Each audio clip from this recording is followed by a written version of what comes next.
Okay, let's talk about it. So I rewatched Skinamarink again, and I am here to tell you what I thought about it.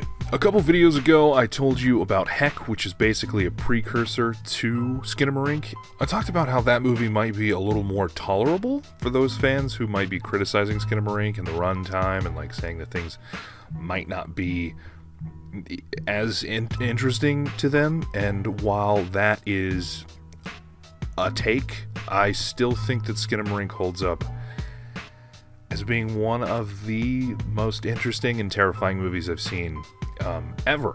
Now, don't worry, I will be getting into spoiler territory later on in the video, but right now this is going to be the spoiler-free zone. I will let you know when I do go into spoilers, because I'm not that guy. That's not cool. I've seen a lot of like big dick takes to this movie. People criticizing it, how it just isn't scary and like doesn't do it for them. There's nothing here. There's just like, there's so many comments of people just saying like, I waited over an hour for something to happen. And although I appreciate people having their opinions about a horror movie, because who am I to tell them what is scary or what is good, I think that some of them are in the wrong. There's stuff that does happen in this movie. And there are disturbing things that do happen in this movie. I think while the comments of it being a slow burn are fair, I think it plays an integral part in the entire message of the movie, which is being disturbing and being quiet and being slow. Again, you can like whatever you want. Like, some people think that the Conjuring series is like the most terrifying thing they've ever seen. And while I completely understand and can agree with people having their own takes and their own opinions about horror movies, I think that to lessen, if you have a comment to lessen the impact of this movie and subsequent successes of this movie, you're just being a dick. Like, it's not cool to just not like a horror movie. Like, it doesn't make you seem cool because you didn't get scared at Skinamarink. If anything, it just kind of makes you look like you didn't understand it. Which, you know, I think a lot of people don't. The fact that the film was $15,000 to make, and it's directed by a relatively unknown YouTuber, and has also went kind of like viral on TikTok, I think that we need to appreciate that. Movies like that don't happen nowadays, and I know like big companies and like production groups and stuff like that probably don't want to buy this film, don't want to pay into this film, but I think it's interesting that we live in a time now where like big budget horror movies are really not good compared to smaller indie movies that can be made with $15,000. And I think calling it good is an understatement. I think Skinamarink is one of the most unique and uniquely stylized horror movies, I would say, since maybe Blair Witch Project. And I understand the Blair Witch Project basically set off a phenomenon, but I have a feeling that Skinamarink is probably going to do the same. Just like how the Blair Witch Project and like Paranormal Activity set off found footage for a generation, I believe that Skinamarink is going to do the same, bringing analog horror into the mainstream, which is usually when it gets garbage. So that's fun. Shudder, I think Shudder calls this the next cult classic horror film, and I'm extremely in agreement with them.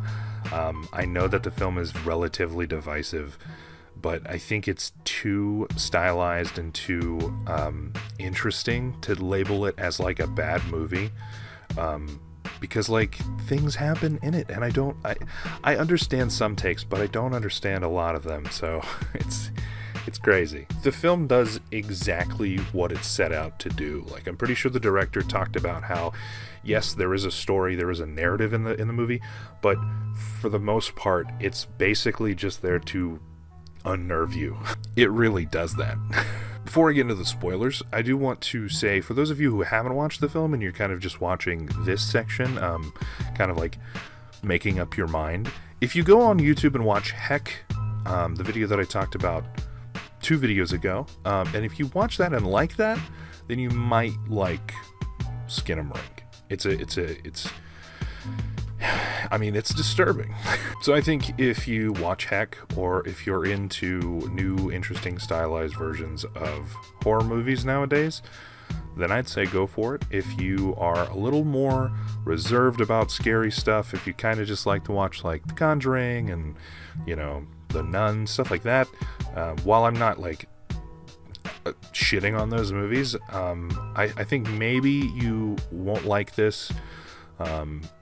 And yeah, you might want to skip it. Alright, spoiler time. You've had your warning. Here we go. We're going to talk about spoilers. Well, I'm not going to talk about beat for beat like I did with Heck and like I did with the last video. I am going to just talk about my overall thoughts of the movie and talk about kind of the more interesting parts of the movie. Granted, this movie is 100 minutes long. It is a long movie to sit through, but I think if in the right element and in the right atmosphere, I think the entire movie does it justice, and I think the entire movie can scare you without having these more interesting and more vital scares in the movie. I think the overall film kind of just does that just with atmosphere alone.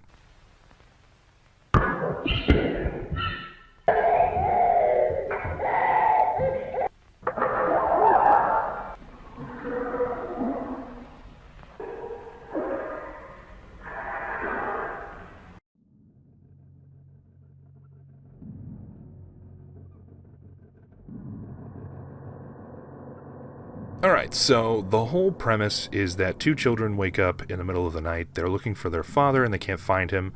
And then a lot of creepy stuff starts happening. The house that they're living in seems to be manipulating in a way where normal household things start disappearing, like doors and windows. There's a scene where the toilet starts disappearing. So it's literally just random things. When Kaylee goes upstairs and witnesses her father sitting on the bed, the father tells Kaylee to, like, look under the bed, which, you know, already gets my little horror brain, like, I don't want to see. Surprisingly, nothing relatively scary happens until when she looks up, she sees her mother sitting across on the bed. Kaylee.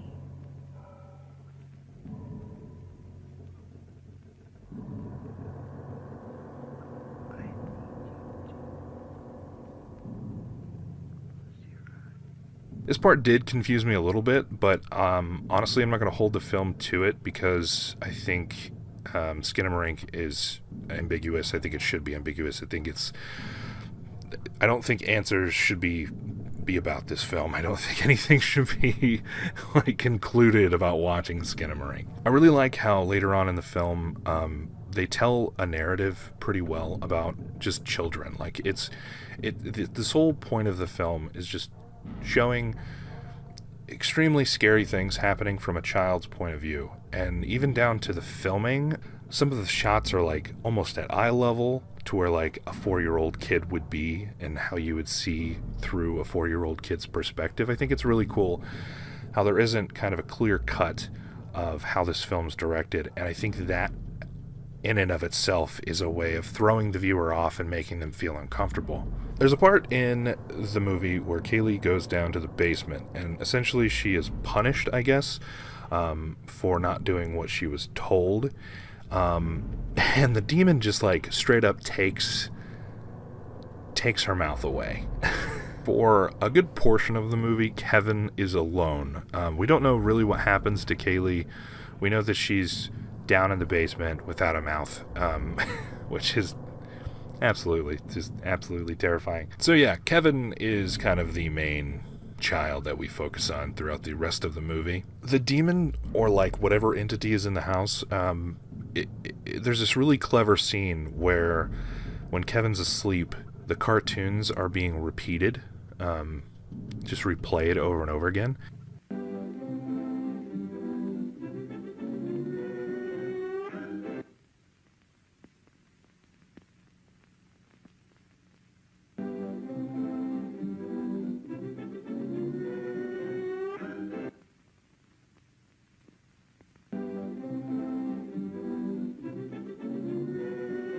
And I think it's really interesting because throughout the whole movie you see like the demon moving stuff, obviously like physically manifesting things to be taken away, like the toilet and like windows and doors, but later on you also see like toys being like stuck to the walls and the ceilings, and I think it almost seems like the demon or the entity is learning, which is really cool, because there's a specific scene where the cartoons are being manipulated and repeated, and that definitely comes into play later on in the film. I would say the climax of the movie. It's just a really interesting way of like this all evil creature, but is still like learning how to do things and like manipulating things in a very twisted way, which definitely continues throughout the rest of the movie. The scene that I think a lot of people talk about is the scene in which the entity tells Kevin to stab his eye out.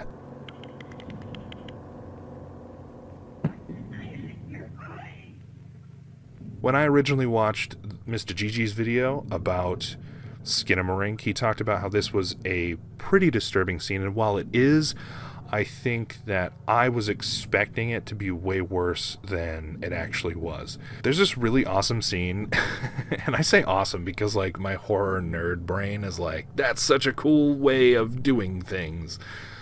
It's definitely not awesome for Kevin. In Heck, I talked about how the scenes with the child talking and like coming to terms with the fact that like his mother just left him really impacted me emotionally, and I thought that that wasn't going to happen with Skinamarink, but it definitely does in this scene where Kevin can like call 911, and he ends up doing that, and like there's a lot of rich, heartbreaking dialogue where you kind of step out of the realm of it being a horror movie and realize that like this child is alone and scared.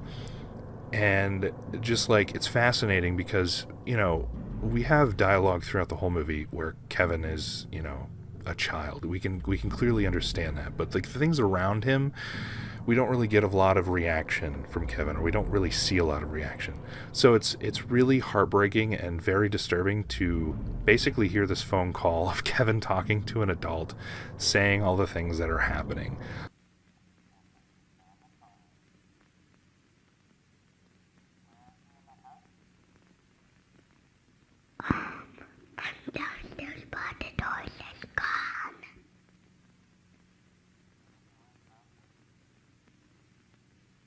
The demon ends up turning the real phone into like one of those creepy toy phones, which comes into play later on, probably the one of the biggest and best jump scares of the movie.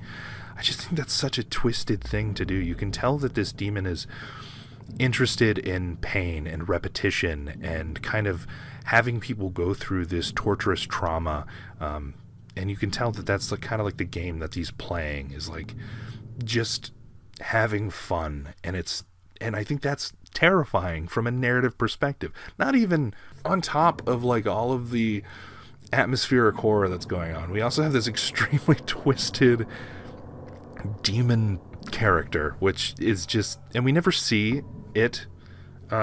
It's all played through like audio, because like you can essentially just assume that it's just in the darkness watching Kevin, which is even more twisted. It's like the Hunger Games. We get to a point where the demon is pretty strong and pretty smart, to the point where the house is being manipulated when Kevin goes upstairs, and he is on the ceiling. He's on the ceiling. The entire house has been flipped around upside down, which is just insane. And then we get one of the coolest shots in the film is just this unbelievably long hallway that's like impossibly long, and it's just full of these toys that Kevin and Kaylee had in the beginning of the movie, all just kind of bunched together. The end of the film is, I think, probably the most telling of what happens in the movie. We can see like a shot from the carpet.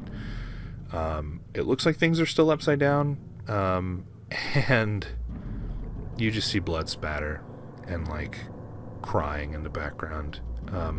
But the demon starts like repeating it. So it's just happening over and over again. And then the last thing you hear is presumably Kevin screaming out like, "Mommy."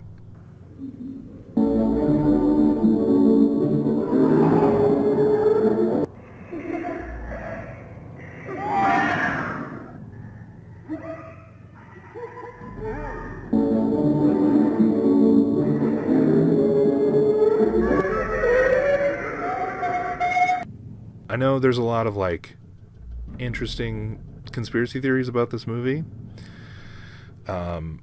And while I'm not going to speculate too much, I think that you should check out Wendigoon's video, who does like a complete deep dive on the video. He does it way better than me, and he's so much more handsome, and I hate him. I'm just kidding, Wendigoon. If you ever watched this video, you're my favorite, and I don't know why I said that. I'm so sorry. Please forgive me.